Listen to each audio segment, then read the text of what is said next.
বিসমিল্লাহির রহমানির রহিম।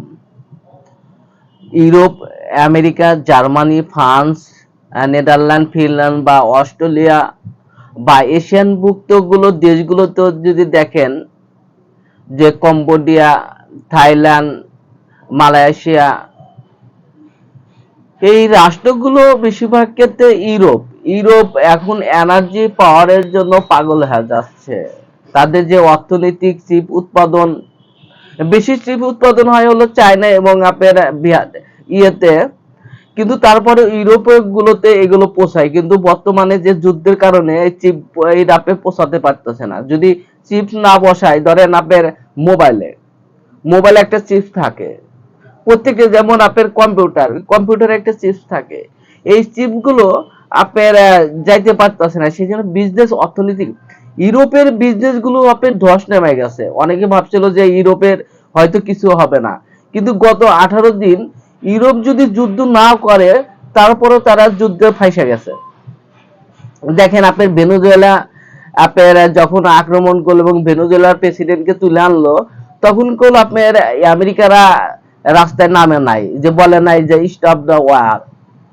কিন্তু এখন ইউরোপ বা আমেরিকা আজকে যদি দেখেন যে ইউরোপ আমেরিকা বা প্রায় 10টা রাজ্যে যুদ্ধ বন্ধের জন্য কথা বলতেছে এবং যুদ্ধ বন্ধের জন্য আন্দোলন করতেছে।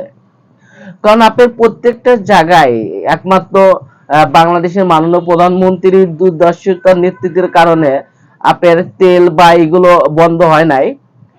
কিন্তু কিছু কিছু জায়গায় দেখা যায় যে সরকারি লোক বা কিছু কিছু জায়গায় সিন্ডিকেটের কারণে আপনার তেল বাইরে গেছে।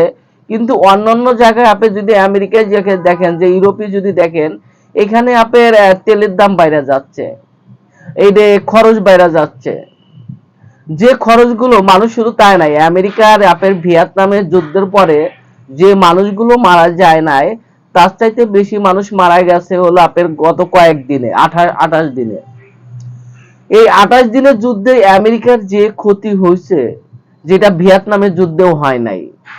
আমেরিকার মানুষ এখন দেখেন যে আমেরিকার সেনাবাহিনী যুদ্ধ করতে যাইতে চাইতেছে না, কারণ এখানে ইরানের যুদ্ধ করা মানে তাদের নিজের জীবনকে বিলি দেওয়া।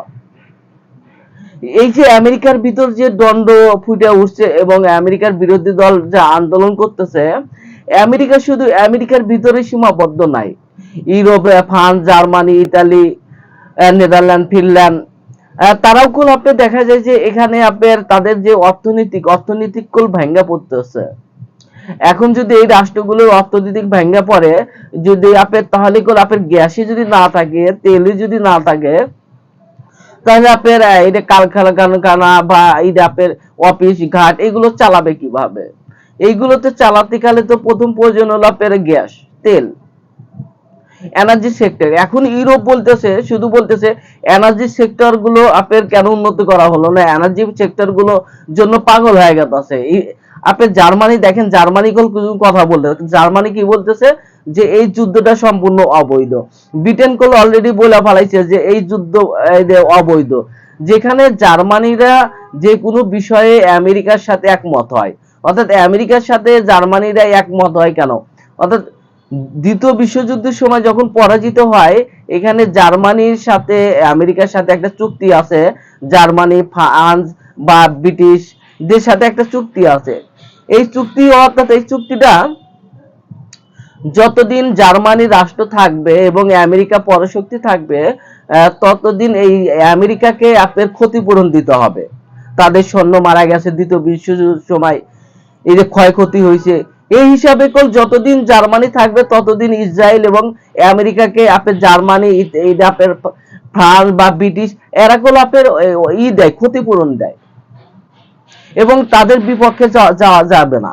কিন্তু বর্তমানে জার্মানির অবস্থায় যদি দেখেন, জার্মানি কোল আপনার অলরেডি আপনার পিছু হাঁটতেছে এবং বলতেছে এটা একটা উদ্দেশ্যপূর্ণ যুদ্ধ, এই যুদ্ধের কোনো আলোর পথ নেই। তাহলে দেখেন যে এই যে আমেরিকার এখন আমেরিকার প্রেসিডেন্ট ডোনাল্ড ট্রাম্প এইদিকে যাইতে পারতেছে না, ওইদিকে যাইতে পারতেছে না।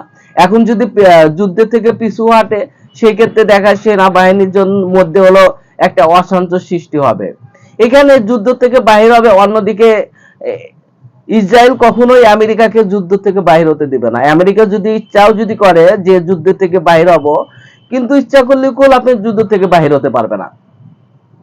কারণ ইসরায়েল এমন ভাবে আমেরিকাকে এবং আমেরিকার পররাষ্ট্র মন্ত্রী মাইক পেক, এই আপনার ডেভিড ভ্যান্স, তাদেরকে, তারা হলো প্রত্যেকটা ইহুদি, এবং তাদেরকে এমন ভাবে কন্ট্রোল করছে যেটা প্রেসিডেন্ট ইচ্ছা করলেও বদলাতে পারতেছে না।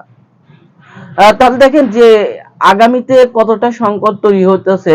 এই সংকটে শুধু খালি ইউরোপ বা আমেরিকা না, এটা এশিয়া মহাদেশের এই প্রভাব পড়বে, এবং এশিয়া মহাদেশের জন্য জন্য তাদের অনেক কঠিন মূল্যায়ন দিতে হতে পারে। যদি এই রাষ্ট্র যদি আপনার যদি গণতান্ত্রিক না থাকে, বা এই আপনার এই অর্থনৈতিক ভাবে ভেঙে পড়বে, গ্যাসে ওই আপনার এনার্জি পাওয়ারের কারণেই শুধুমাত্র। তাহলে দেখেন যে তাহলে কি সংকটটাও শুরু হচ্ছে আগামীতে, যে সংকট, ভয়াবহ সংকট শুরু হচ্ছে। সবাই ভালো থাকুন। আসসালামু আলাইকুম।